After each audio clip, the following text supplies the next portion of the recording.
And yeah, without further ado, I'm going to introduce you to our speaker, Fred Weston, the editor of In Defence of Marxism, who's going to speak about what is socialism, what is capitalism for 45 to 50 minutes. So, enjoy. Okay. Well, as Stella said, I'm Fred Weston from the In Defence of Marxism website. It's very easy to find. It's www.marxist.com, and you'll find analysis on historical events, economics, politics, etc. What's happening today around the world. It is the website of an organisation which is called the International Marxist Tendency, which exists in many countries around the world, defending the ideas of Marxism within the labour movement and the youth in all these countries. Now, I've been asked to speak on what is capitalism, what is socialism, and it's a starter meeting to sort of hopefully get you interested in Marxism and come to the other meetings and sort of deepen the discussion on each specific subject. I'm sure a lot of questions will be asked. We won't be able to answer all of them in the time we have, but we hope to answer them in the course of the academic year at the weekly meetings which you will have. There's the programme there in front of you that you can attend. Now, I think you can all agree that the world is in turmoil, like it hasn't been for some time, probably since before the Second World War. You haven't seen such turmoil. And people are asking themselves, why is this happening? What's going on? Now, when I was coming here, as I walked into the station, I was getting the train, I was given this leaflet. As you can see, it's got the Queen on it, and it says, God save the Queen and our nation. And I thought, what's this? And when I realised it was a religious thing, I said to the girl, oh, you can have that, I'm not interested. And she says, no, please read it, hoping, obviously, that I would get interested. I'm hoping that I'll do that with you when it comes to Marxism rather than this. But I found it interesting because the way they're trying to get people is our nation is praying for survival and much needed salvation at this time. It would seem that all the economic, political and social strategies are failing us. So they're obviously offering an alternative, a different way of running things. And then after going through some obscure biblical quotes, it says, do you feel helpless or frustrated at this time, especially with the state of the nation, the economy and politics, deferment of retirement age and removal of other benefits and tax reliefs, moral decadence, and extreme secularism? Yeah. I thought, I'm really concerned about that last one. And then it gives you a prayer that you can all say, dear God, please save me and our nation from all our predicaments. And then it goes on and on. I'm not going to bore you with the rest of it. And I thought, interesting take they've got on gripping people's attention with the fact that there's a crisis. Now, we would argue that no amount of praying is going to solve the problems facing society.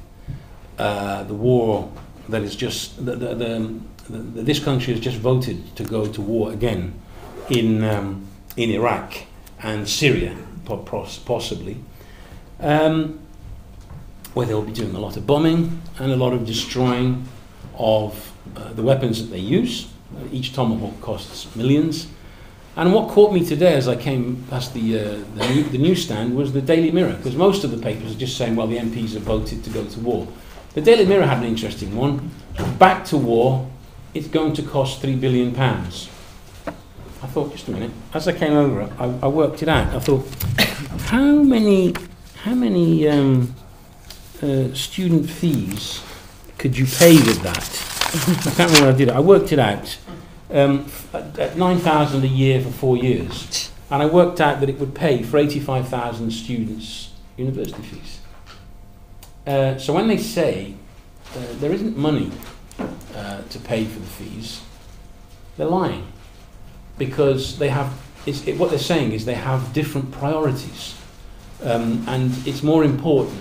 Because they said it's going to take at least 3 years, and even then we don't know what the end result of that is going to be. A few years ago, Bush said, mission accomplished in Iraq. The Economist, I think it's this week, is Obama dressed in combat gear, and it says mission relaunched. All the soldiers that were killed, all the people that were killed, all the destruction that was involved in that war, which in 2003, under false pretenses, of course, because they told us that Saddam Hussein could hit us within 45 minutes, completely false. They told us they had to go there because of Al-Qaeda, you see. But there was no Al-Qaeda in Iraq at the time. There is now, and it's worse than Al-Qaeda, actually. Now Al-Qaeda, do you know that Al-Qaeda have now been termed, they're the moderates. They've become the moderates because the ISIS are the extreme ones. So they've actually created an enormous mess in Iraq with the war they carried out. Didn't achieve any of the aims. The aims were, let's not forget what the aims were. They say it was about democracy, but that's just for the propaganda. The aim was to have firm control over an oil-rich country and establish a strong American presence from which to threaten other countries should they turn against the interests of America. It was to make sure that oil flows to keep the world economy going. And it wasn't about democracy at all. I was reading, I must quote it. Do you guys remember a guy called, well, you wouldn't remember, he went around the time, Kissinger. He got another peace prize. He's still there, yeah, he's got peace prizes for going to war. He's quoted in this week's Saturday Independent. If I had to choose between justice and disorder on the one hand, and injustice and order on the other, I would always choose the latter. This is supposed to be a representative of American democracy. Therefore, he would choose order, which what he means is order without justice is more important. Therefore, that explains why they do support lots of regimes around the world which are not exactly democratic. Regimes like Saudi Arabia, which is financing IS, the Islamists in Iraq, and reluctant to help them bomb because they've been promoting them. But they're friends of America, so they don't get bombed. It's completely illogical, you would think, and yet there is a logic in all this. And the logic is to defend a particular system, economic system. Keep the oil going at a certain price in order to keep the cost of production low, cost of transportation low, because if the oil price goes too high, obviously it will unbalance the economy. And it's in defense of a particular type of system, economic system, which is capitalism. And the discussion here is what is capitalism, what is socialism? Of course, capitalism already, the word itself, it comes from capital, which is not the capital city, obviously. It's money and assets, it's wealth, immense accumulated wealth, which you can use to invest, etc. And that means that obviously the capitalist system is built to defend the interests of capitalists, not everybody in general. Now, what is the essence of capitalism? Because this discussion is about that. And if you understand the essence of capitalism, you understand also why they go to war, why they prioritize military spending as opposed to welfare and social spending or education, why they have such powerful, such a powerful state apparatus, which costs money, but it's considered a useful investment because it's there for a purpose. It's to defend a particular system. Now, maybe we are going to organise maybe a meeting towards Christmas. I was thinking about it to commemorate the miners' strike of 30 years ago. Thatcher spent something like £5 billion on policing the miners' strike. 5 billion. 5 billion of 30 years ago, not the 5 billion of today. Worth a lot more money. Even now, 5 billion is a lot of money, but then it was worth a lot more. In what? In paying policemen to batten down miners, arrest them, beat them up, and basically a kind of almost civil war situation in this country, if you look at the scenes. You would think that where's the productive investment of spending those 5 billion on policing? From a capitalist point of view, it is productive. Why? Well, to defeat those miners who were the most organised and the strongest unionized workers in the country with a very strong militant tradition, and also held a position in the economy where they had power, in the sense that if you cut off the coal, in those days at least, you cut off a lot of coal to the power stations and others, which would have had economic consequences. But they actually invested in provoking that strike, and they provoked it just at the end of winter, not by chance, so they'd have months where coal would be less necessary. And the purpose was defeat the miners, crush the miners, and destroy their union. Why? Because they had in mind a project which still is on today, and it has been ongoing for the last 30 years, which was attack wages, attack workers' working conditions, attack at employment levels, privatise, etc. All the stuff that we've been living through for the last few decades, including going from free university education to a very expensive university education.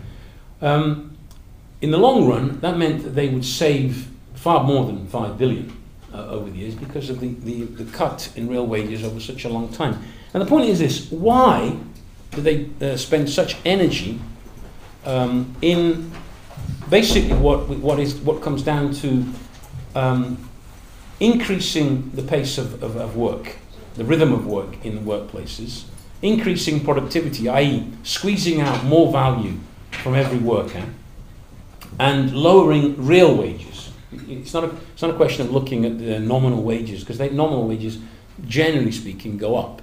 But if you consider inflation over the years, real wages don't go up. And the end result is more profits for the capitalists. And in the last 30 years, what we've seen is a turnaround in what was happening in the previous period. Up till the early 80s, profit levels have been going down, and had been for about 20 years. As of the early 80s, the mid-80s, up till today, profit levels have been going up and up and up, i.e. the percentage in the productive process that goes to profit has massively increased. And it was thanks to defeating the miners and other workers, not just the British miners, but workers. In all major countries, you had, like the airline pilots in America, PATCO union was smashed. The Fiat workers in Italy went on strike and occupied the factories in 1980. They were taken on and smashed. The end result was a weakening of the unions, squeezing the workers in the workplace, both in terms of conditions and wages, and an increase in profits for private capital. And if you look at statistics of all the major industrial countries, you look it up and you try and find the share of national income, that is the whole overall national income of 1 year in countries like America, Britain, France, Italy, all these countries, you will find that the percentage of national income going to profits has massively increased. The percentage going to wages has gone down. They've inverted the process which took place after the Second World War from the 50s to the 70s. Now, getting down to the actual basics of understanding the capitalist system. What is capitalism? That's the question. What is it? How does it function? Because if I said to you, what's slavery? That's quite easy to understand. It's a system where you own people and they work for you. And the exploitation is pretty obvious. It's pretty evident. You don't even own yourself if you're a slave. The Romans called slaves an instrument that talks, instrumentum vocalis, because they were different from donkeys and horses and cows because they could talk. That's how they considered these slaves, and they were plentiful because they kept winning wars and bringing slaves back, and they can even afford to work them to death in some cases, especially in the quarries and the mines. So the exploitation there is quite obvious. That system collapses, barbarism, and then feudalism.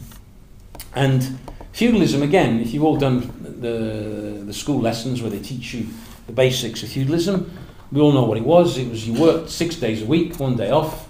But of those 6 days, you worked as a serf, 3 days on your own little plot of land, and 3 days on the land that belonged to the landlord. And the landlord owned all of the land, and he would concede a small plot to each peasant family who would be able to work it to feed themselves and their family 3 days a week, and the other 3 days for him. So you could say, well, the exploitation is 50%. half of the serf's work is purely to create wealth for the landlord in exchange for having a piece of land where he can feed himself. It's not so difficult to understand. Then along comes capitalism, which we mustn't forget how it came into being, because these days they don't like the word revolution and all that kind of talk. And yet capitalism came into being through revolutions. The French Revolution was the most, it was the clearest, sharpest expression of that. But even in Britain, we had, they like to call it the Civil War, etc. But Cromwell and the struggle in this country in the 1640s was about changing the political system and the power base in order to allow, that's what it allowed the flourishing of capitalism. Now what's the difference between capitalism and feudalism? Feudalism is based on serfs who are tied to the land. They're not slaves in terms of slavery in that system, but they can't leave the land and they can't leave the landlord. So it's almost like semi-slaves, you could say. Capitalism is different. It doesn't have serfs who are tied to the factories or to the offices or to the banks or whatever. You're free, freer, let's say, in the sense that you can leave your job, give your notice in and leave, and look for another job. So basically, under capitalism, you're free to sell yourself to different capitalists. Depending on your qualifications and your experience, you can also sell yourself at a higher or lower wage. Each job has a more or less determined wage. And you know, if you're a cleaner, you'll go to one cleaning company and offer your services. Now, you get paid, say you do 8 hours work a day under capitalism, you get paid for those 8 hours. So you could say, oh, it's different from feudalism because the serf, in a certain sense, was only paid for the 3 days that he worked on his land, because that labour produced the food, etc., for his family, but he was exploited the other 3 days. Whereas under capitalism, you're paid for all your 8 hours work. So it's not an exploitative system, you could say, on the surface. But when it came into being, and England was one of the first capitalist countries, Holland came before that, so there was capitalism in some of the city-states in Italy, but Britain really was, in a certain sense, the first major capitalist economy. And at the time of Marx, it was far more developed than most other countries, with a big industry, a big working class. And if you see what the rise of capitalism meant for the peasants in this country, it meant they were thrown off the land and forced into the cities, and that created terrible conditions. You know, the Dickensian stories about the life in that period for working class people, in disgusting conditions with no sewage, disease, etc., and poverty. But they were forced into the cities. Now, why was that? Because the capitalists didn't need serfs tied to the land. Actually, they wanted to industrialize the land as well. They introduced machinery on the land, and they didn't need all these peasants working the land. But they needed labour, in a labour force in the cities to work in their new industries, where these workers, to live, in order to live, they had to sell themselves daily to somebody for a wage. The word proletariat, which might seem a bit odd and strange to some people, all it means, because proles, is offspring. The origin of the word is they had nothing but their offspring. And they had nothing, basically the proletarians had nothing to sell but their labour power. Whereas a peasant might own his bit of land. In that sense, he's got something more. But the worker in a city can only sell his labour power. Now, what do we mean by labour power? This is a term which Marx developed to understand the process. Because he looked at it, and he wasn't the first to do it, by the way. Adam Smith, Ricardo, and other economists, bourgeois economists, capitalist economists, who were genuinely and sincerely looking to see, how does this new system work? What's the mechanisms that make it work? Because, as I said, feudalism is fairly easy to understand, and slavery is too. But capitalism isn't so straightforward. Because, you know, I take you on for an 8-hour day, and I pay you so much for your 8 hours work. I've paid you for your 8 hours. So the question is this: where does profit come from? If I've paid you for all your 8 hours, how come at the end of the productive process the capitalist makes a 5 or a 7 or a 10% profit? Where does it come from if I paid the worker for all the hours he's worked? Well, Marx based himself on all the most developed theories and statistics, etc., of the period, and he came up with this understanding. When a worker signs a contract to work for 8 hours a day, the capitalist has bought 8 hours of his time. That means that those 8 hours belong to the capitalist who is paying the wages. That's different from saying he's paying the worker for what he produces. They're two very different things. And that's where the key is in understanding how the economy works. Because Marx pointed out that labour, human labour power, is the only real thing that creates new value. I'll give you an example. Coal down a mine, unless you dig the pit and the tracks, and you take the machines down there, and you take the men down there, and you dig the coal and bring it back up as a sellable product, those seams of coal have no value whatsoever. They're under there, and some of them are still there. We don't know they're there. What value do they have? The only moment they assume value is when you apply human labour to them, i.e. transform the raw material. It's like a tree. A tree in a forest by itself is a tree. Nice, yes. Cut it down, make it into planks, use it to make furniture. End result is, well, these days they don't even make tables with wood anymore, but the chairs around us are made of wood. We need a chair to sit on. It's no good saying to me, well, there's a tree, it's a potential chair, see if you can make it into a chair and take a seat. Not much good. You'd have to do a lot of work before that happened. Therefore, that human labour has produced something which has more value. And the value that it contains is measured, in Marxist terms, by the amount of labour time necessary to produce it. That explains why that chair does not cost the same as a Rolls Royce. If you add up the amount of time spent, if you include all the different parts, from the raw material to the final product, there's a hell of a lot of hours of work. So what Marx determined as socially necessary labour time, i.e. depending on the level of technology of any given moment, if it takes half an hour to produce something, then it will contain half an hour's work of a human being. And that means half an hour of wages. Now, that means that the labour adds value. What Marx pointed out was that human labour power is different from all the other elements that make up production. Because if you look at the cost of production, you've got to start from the original raw material, the digging of the raw material, the processing of the raw material, then transforming it into the goods which can be sold, which can either be bread or a biro. All of it involves a productive process. The raw materials, once they're put in, they add their own value. They don't add extra value. But the human labour, because it transforms them, adds new value. And Marx pointed out, human labour power has this unique ability to actually produce value beyond the cost of labour, i.e. how much does a worker cost? Because workers do have a cost. You have a cost. You have a cost to live. It's determined by what you have for breakfast, what you have for lunch, what you have for dinner. It's determined by the clothes you wear, the books you buy, the house you live in, whether you pay rent or a mortgage, the transport. All of these things you do are costs. And none of you would be happy to get a wage which only covers half your costs. You wouldn't live very long. So that determines what people regard as a reasonable wage. The wage is really feeding, clothing, housing, maintaining human beings and their children, and maintaining the future workers as well, because capitalism requires a constant flow of workforce, because we don't live forever. All of this has a cost.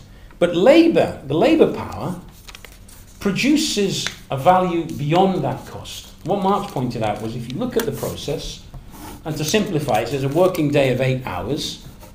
At the end of 4 hours work, the value produced by that worker will be, say, equivalent to the cost of the worker.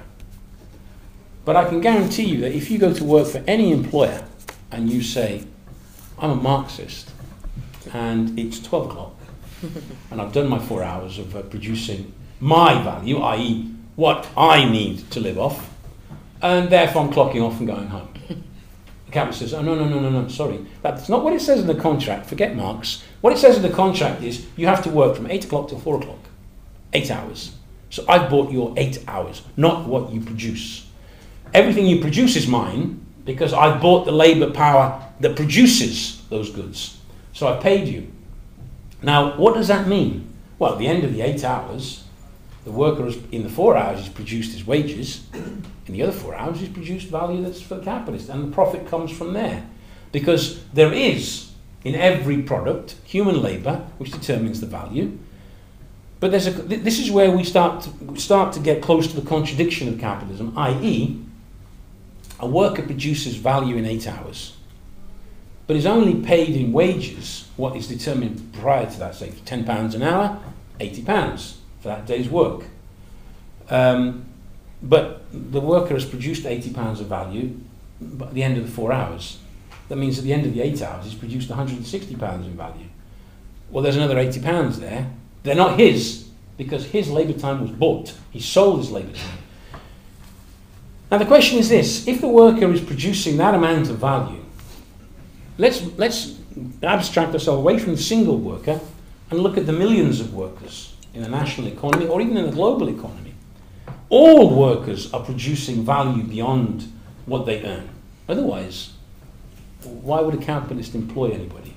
If they're not in the business of charity, they're in the business of making money and making a reasonable amount of profit. And therefore, they'll pay the wages which are determined in reality by historically by the class struggle.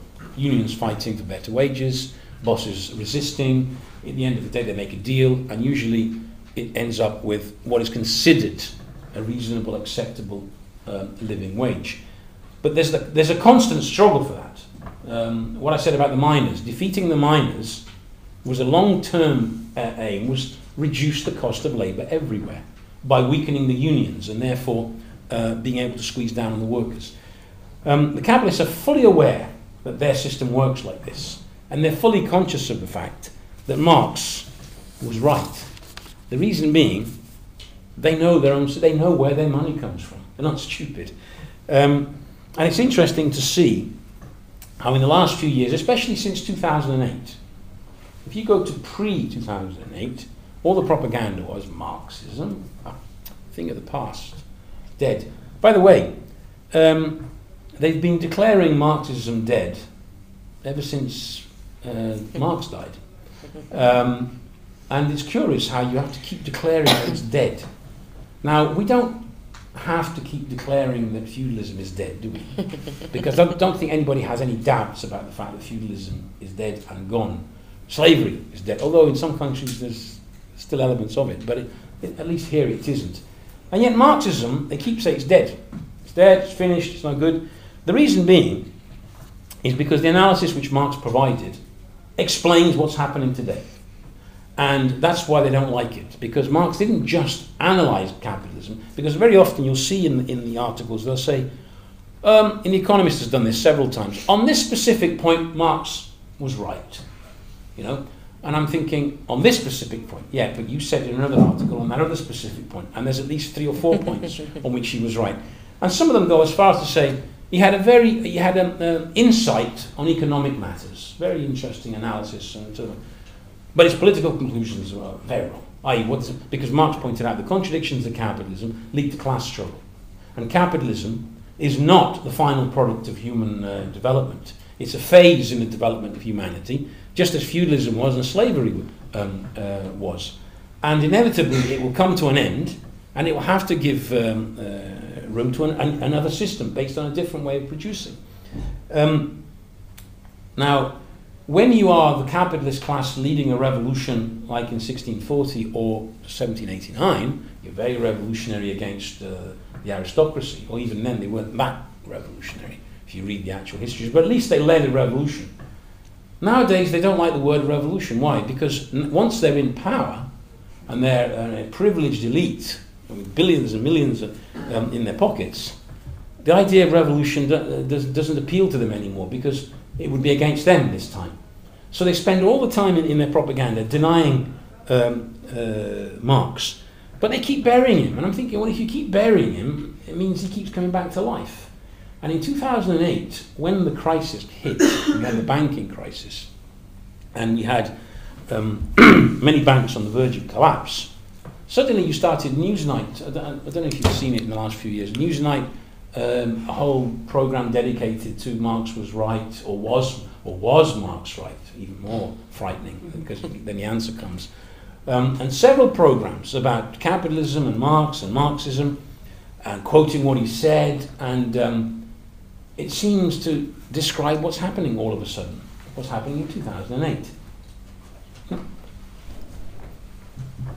Now, what Marx explained was this, and of course I can't give you, in the 15-20 minutes I have left, I can't give you the full volume 1, 2 and 3 of Capital and other texts written by Marx, but the basic fundamental contradiction is this.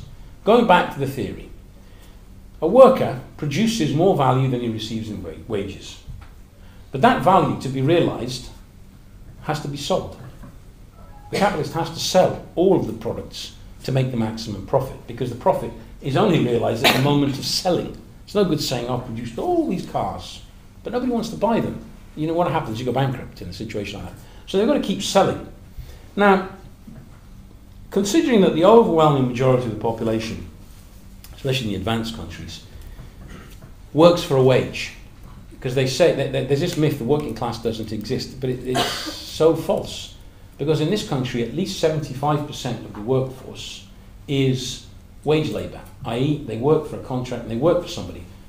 It can be collecting the rubbish in the morning, or it can be working in a bank, in a nice clean office. But you're still working for somebody else who pays you a wage.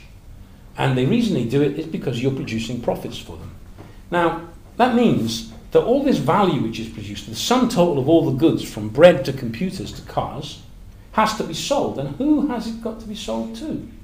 Well, most of it has got to be sold precisely back to the people who are producing it. A baker makes bread, a joiner will make chairs, the carpenter will buy bread occasionally, and the baker will buy a chair occasionally. And they're all buying off each other, but they're all also producing.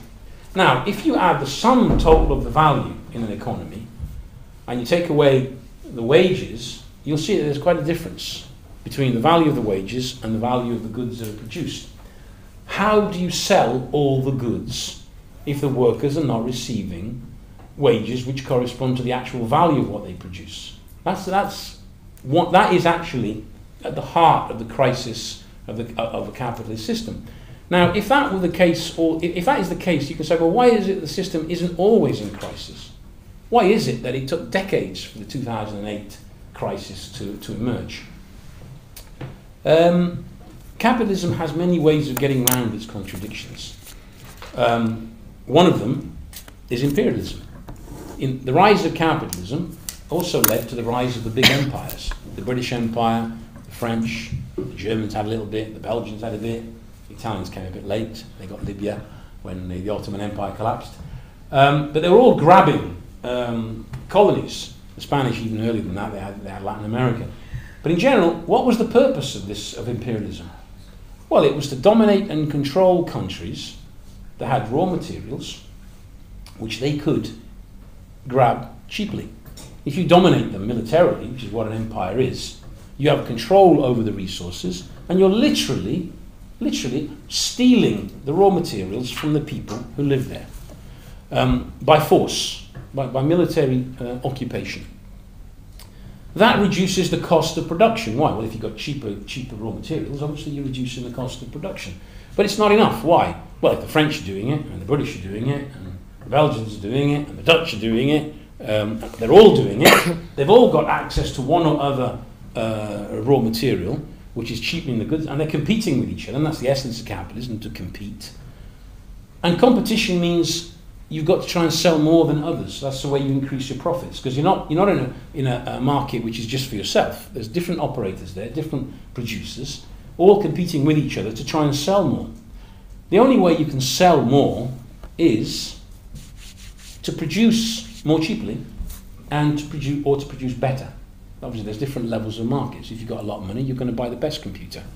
There's also the medium computers, and there's also the, let's call them the crack computers at the bottom, for the poor people who can't afford the good ones. Capitalists are clever. They make all kinds of different quality goods because there's different niches of market to grab. But within each one, they're competing. And, you know, if you're going to buy the best computer, if there's 3 or 4 computers which are considered the best, you're going to buy which one? The one that's cheapest, obviously. None of us are fools, so we're not going to throw our money away.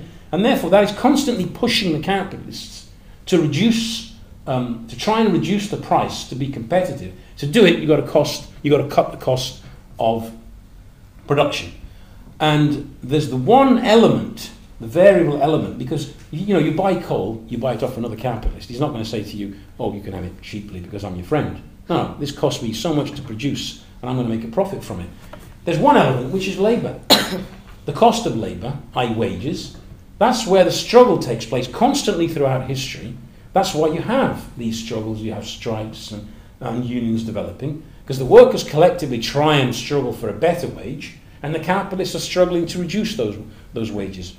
Now, you can cheapen the cost of production in many different ways, opening new markets and therefore selling on a bigger scale, and therefore you can make more profits, even though maybe the individual goods are not making that profit, but you're selling more. There's lots of different ways, but at the end of the day, this fundamental contradiction, the sum total of the wages of all working people, are not enough to buy the sum total of the goods circulating. And in comes another method, credit. You all know what credit is because you're students. And some of you may be fortunate not to have to borrow the money, but most of you probably do have to borrow the money in order to go to university. There's a bank there that's lending you money. Or you want to buy a house. There's not that many people who walk into an estate agent with the cash in hand and say, "I want to buy that house, 300,000, 400,000, plonk." No, they go in and they say, "Well, I've got this amount of money, these are my wages, how much can you borrow, can you lend me over the next 20 or 30 years? And they'll look at you and they'll think, "Well, your wages, yeah, you can afford to pay 1,000 a month or whatever." Houses are sold, most houses are sold thanks to credit.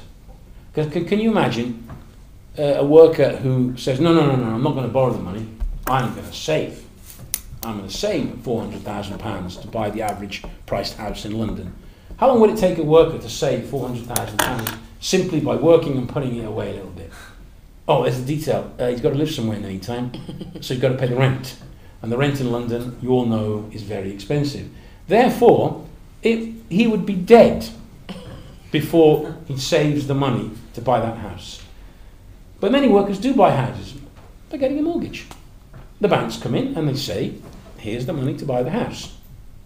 Little detail, of course. For the next 30 years, you pay me, and you pay interest, and you end up paying that house 2 or 3 times the actual real value. The banks are making profits on top of the system. But for a period, it's like putting oil in a machine. It's lubricating the system, because every house that's bought has windows, doors, floors, bricks, cement, glass, tiles. There's lots of stuff that go in, pipes, electricity, everything. All of that has a knock-on effect all around the economy, because there are products that are required to make that house, and other workers are working. So it's like making the system work. You borrow the money, you spend it, it goes into circulation.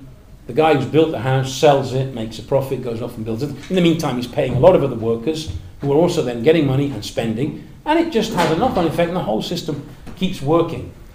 But as we've seen in the recent period, credit, when it reaches a certain level, transforms itself into the opposite of what it was doing before. I.e., initial credit, and you all know what it means, if you borrow £1,000, it's not too difficult to pay back over a year, with interest, even at 10, 15, 20%. It's doable. You borrow 10,000, you borrow 100,000.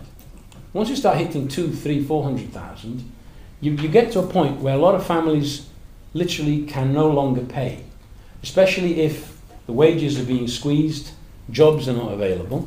And what happened in 2008, a whole series of banks faced crash. Why? They'd given out so much credit, and at a certain point, that credit wasn't coming back in. It wasn't being recovered with the interest. And banks live off interest on the loans. That's what they do. They sell money.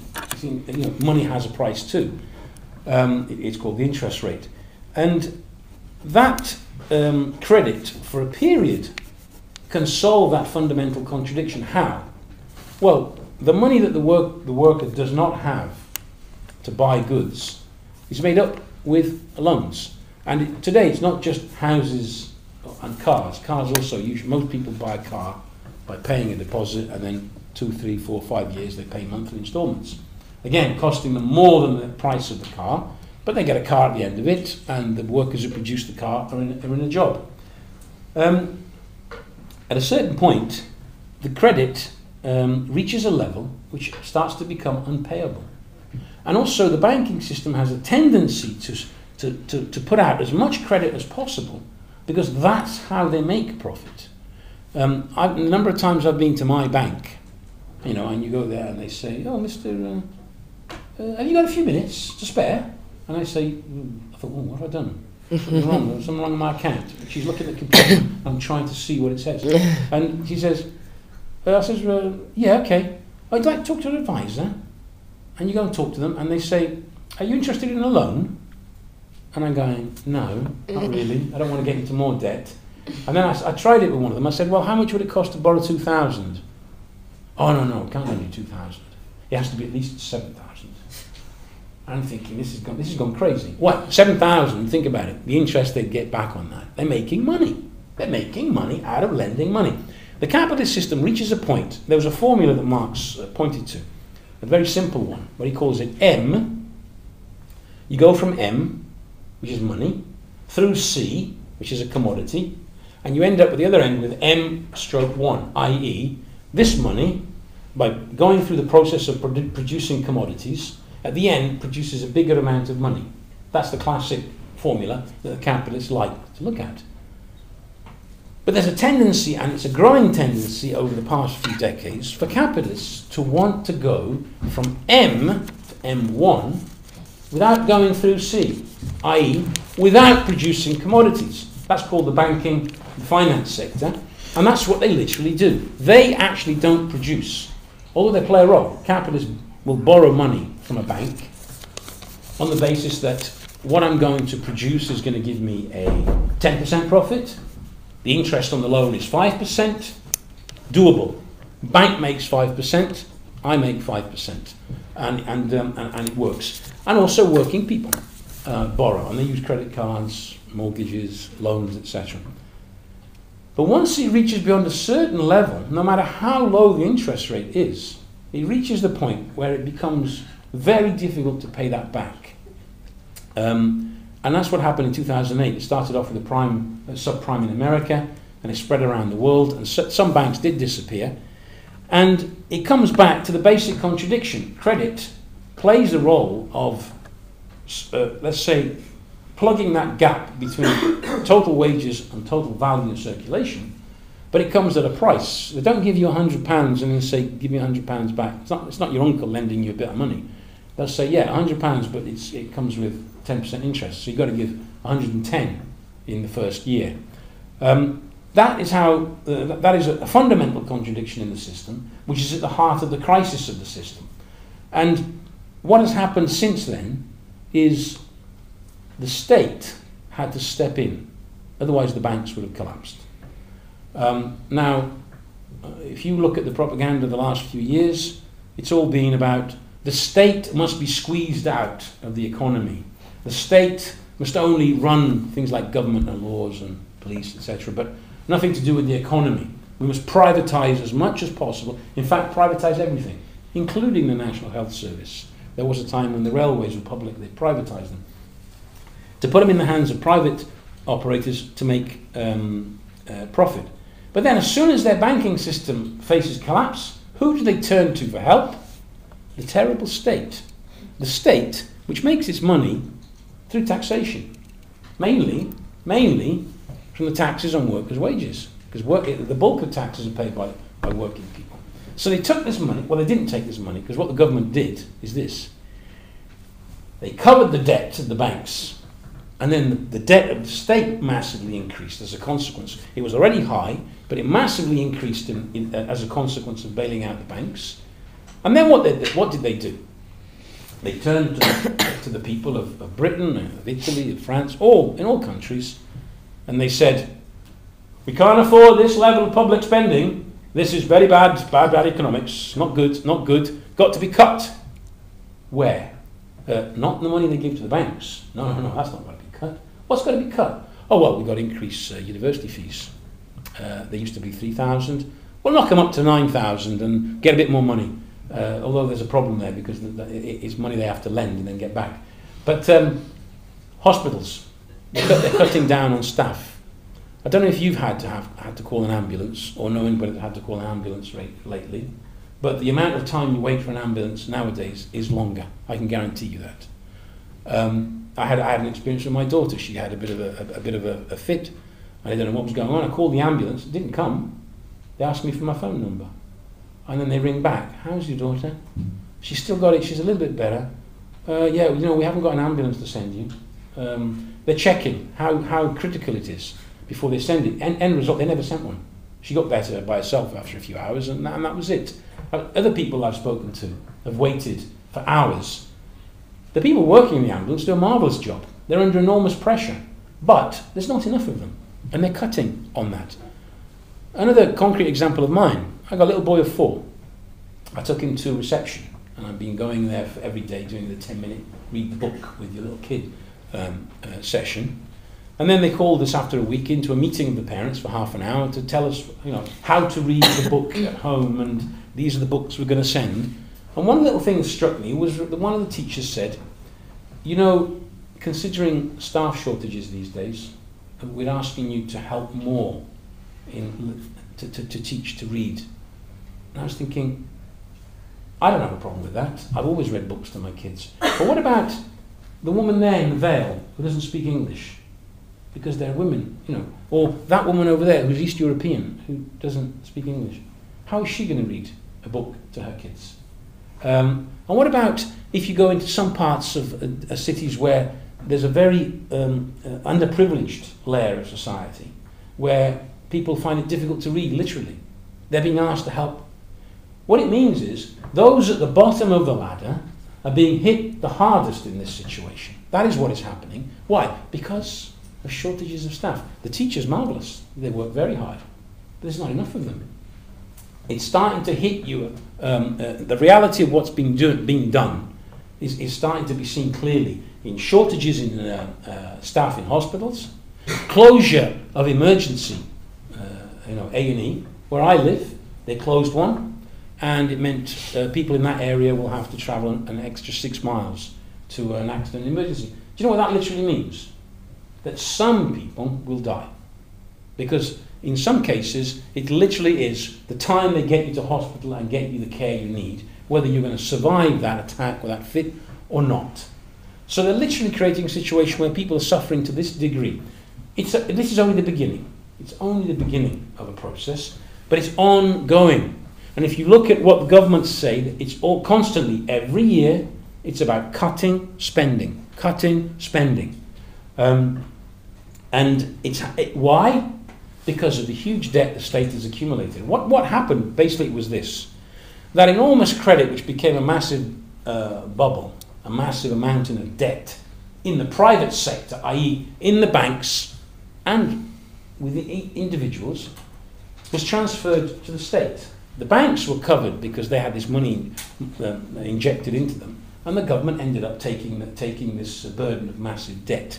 And then they turned on the other part of state spending, which is not saving banks, but it's running hospitals, schools, and other services.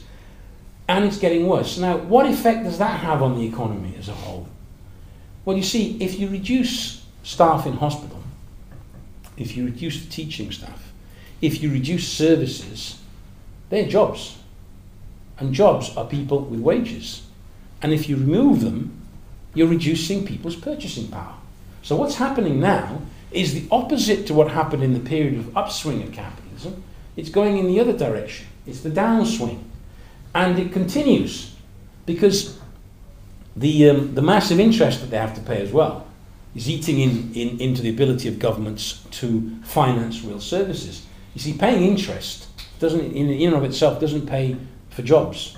It's money that's sucked into the banks. And curiously, it's money owed to the banks who are alive and kicking thanks to the money the government gave them. It's just crazy. But this is capitalism. This is capitalism. And what it's doing is causing immense instability on a global scale, because an economic system which can no longer guarantee the basics of a civilized existence is a system which is going to be in turmoil, instability, conflicts everywhere. They're constantly cutting back. It's never ending, and it's squeezing the population. And there's a section of the population which is really suffering, right at the bottom. But it was an interesting article in the Telegraph, which is not exactly the most progressive left-wing newspaper that I know. But the other day there was an article, and it was in the men's fashion column. What are you reading, Fred? I wasn't reading it. A comrade sent me the link and said, have you seen this? And it's an article about the middle classes. Why are they not revolting in Britain? And it describes what they're living through. And then halfway down the article, it quotes Trotsky on revolution. And I'm going, what? We put it on our Facebook, Marxist.com Facebook, with a little comment. He was describing what's being done to the so-called middle classes. When they say middle classes, of course, what they mean is your sort of middle income, reasonably sort of decent to high, not the wealthy tops, not the 1%, but people who normally would consider themselves doing well and can afford everything they need. They're being squeezed. And he's asking, why haven't they revolted yet, Well, I'm saying it's just because they're not quite ready yet. It's like watching the water boil, and it's at 90 degrees. You could ask yourself, when is it going to boil? And I'm telling you, when it gets to 100 degrees. It's still quite hot at 90, but it's not quite yet there. But what they're doing to the workers of this country and globally, it's like water being boiled in a pot, and they're preparing an almighty explosion. And we've had indications of it around the world in places like Egypt in the past or other countries. Now, capitalism works like this. And we're in the middle of a deep crisis, and we're at the beginning. It's only the beginning of this crisis. And the question is this: is there a different way of running things? That's the point. Because if there isn't, then we just better get on with it, accepting the fact that we've got to bomb Syria and Iraq and God knows who else. And maybe we'll have to risk the idea that somebody's going to put a bomb on the London metro, because that's what they're planning to do. They've already told the Americans and the French they're going to do it to Paris and New York, hitting back at them because they're bombing them.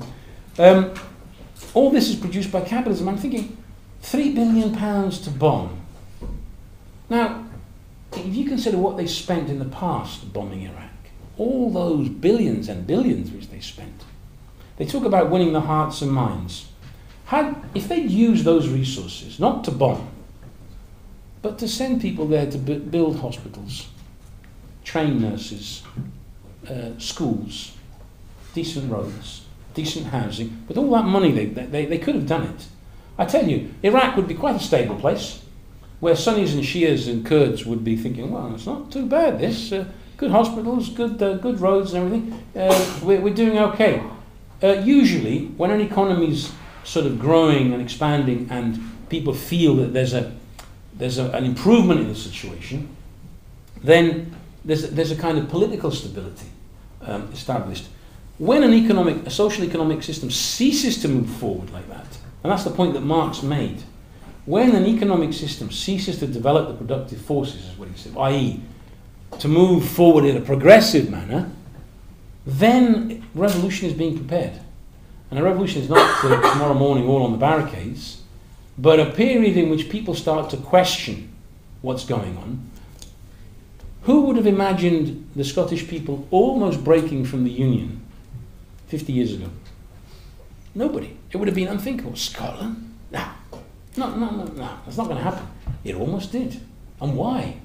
If you remember, if you notice, all the propaganda was, we'd never have a Tory government again in Scotland if we broke away, and we'd have a better health service, and better this and better. It was all about that kind of stuff. It was an anti-Tory vote in this country. That gives you an idea of the seething anger which is developing within society. And the only way of putting an end to that is to remove the system which creates the problem. And that means that you have to remove the system which is based on competition, on the profit motive, and replace it with a system which is based on planning, using the resources in a way which meets the needs of the millions of people who produce what is consumed. I'm sure that if the millions of people were asked, do you want to invest billions in producing nuclear weapons, which, if they were ever used, would be the end of everybody. That's just a little detail that goes with nuclear weapons. And even if they're not used, it's billions and billions which are just thrown away. Or would you like that money to be spent on better housing, better schools, etc., and reducing the working week, for example, making the day a bit shorter so work isn't so hard, increasing wages a little bit so people are a little bit better off? I'm sure most people would say, I think that second option is what I'd like. Well, that second option is not possible on the basis of capitalism anymore. That's the point. And therefore, it means socialism. And socialism is, I haven't got the time to go into that as I have done with capitalism, but it's a system, not like the Soviet Union, because every time we talk about socialism, they say, Soviet Union. Soviet Union was not socialist. It wasn't communist. Some people might think that's strange to say that. Because communism, socialism means this. Production is under the control of the workers, who elect representatives like shop stewards and higher bodies, right up to the top. They elect them, and it's not like the parliament we have here, which once every 5 years you can vote for Tweedledee or Tweedledum, who then once elected do the same thing. But some elected body, which if the people elected to those bodies do not carry out what they promised they were going to carry out, you have the legal powers to recall them. You can recall the assembly or the place that elected those people and say, the guy's not doing what he said he would do. He's going to be recalled, and we're going to elect somebody in his place. Another point, anybody elected in politics to represent people shouldn't earn more than what the people who elected him earn. Because the moment I elect a politician who's going to earn 3, 4, 5 times what an ordinary worker earns, automatically he has a different material interest. You increase the gas bill, well, it doesn't bother him, he's got plenty of money. You increase the mortgage rate, he probably doesn't even have to have a mortgage, you can buy his house the first year's wage. It creates an elite at the top, which you can't change, only once every 5 years, and even the people that you change with are the same types, they're career politicians, who don't go into politics because they believe in working for the good of people. They go into politics you all know why most people go into politics or want to be MPs. They should earn the average wage of the working people of the country where they represent. And any expenses, because we have expenses, okay, it has to be documented. You've got to stay in a hotel when you come to London? Fine, receipt. We'll pay your hotel, but not in your wages. Your wages have got to be the same as working people. And if you don't do that, then you have bureaucracy. In the Soviet Union, the people who they weren't even elected. That's the point. They weren't even elected. The people at the top were living much, much better than the ordinary people. There's an old joke that goes back to the times of Brezhnev, where Brezhnev was living in all these this luxury, and his old mother came to visit him, and he wanted to impress his mum, and he said, "Have you seen my new car?" She says, "Oh yeah, very nice. Have you seen I have a swimming pool at the back?" "Oh yeah, look at the gold-plated taps." And the mother is very worried, and then Brezhnev says, "What are you worried about?" She says, "Well, what if the communists come back?" Clear, that was a joke that ran in the Soviet Union, which showed the people themselves felt this is not what the revolution was about. Now we've got a separate discussion on that here to discuss it, because it's always a key question. Socialism, we believe, is the most democratic system in the sense that you elect people, and to run the economy, according to a plan which is based on the interests of working people. Now, if you think that planning can't work, any major corporation is based on planning. Within the company, obviously. Then it's to compete in the market. Who owns these companies? Shareholders. But do the shareholders run these companies? Most of them don't. They sit at home counting the money coming in. But they vote. The ones with the big shares, they vote. What do they vote on? Basically, they vote on whether the people who are actually running the company, i.e. the managers, the technicians, and the workers, are producing enough profit for them. That's what it's about.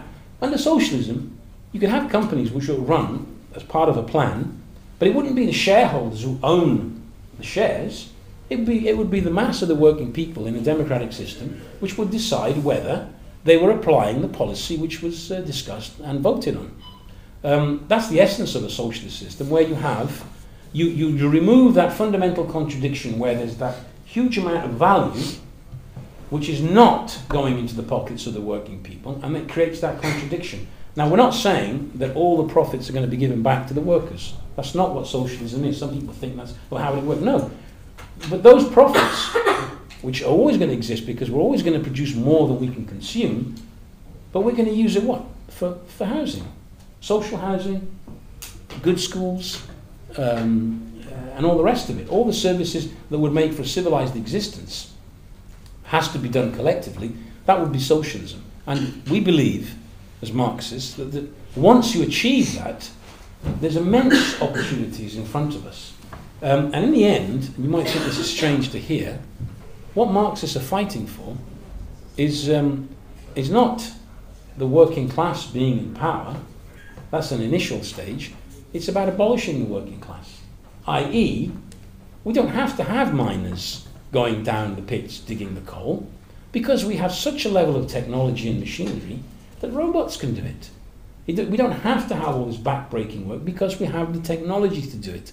And we can send probes across the solar system. Some of them have even left the solar system. We can send vehicles that land on Mars and work perfectly without human beings, and yet we send human beings to do the most back-breaking, dangerous work on this planet. All the machinery and the technology is there. Capitalism has produced that. It's created the material base upon which a much more advanced system could come into being and could develop. I have to finish because I've gone well over my time. Now, some of you may think I've talked, what a load of, I won't use the word. You might think that, and I'm happy to hear you say that if that's what you think, and explain why you think that, if you've got an argument against it. Or you might think it's interesting, worth coming again and following the program of the Marxist Society and deepening an understanding of Marxism. And I hope that you will come and keep coming and taking part in the discussions and deepening your understanding of what Marxism is, because I believe that the basic analysis that Marx developed applies and explains what is happening today.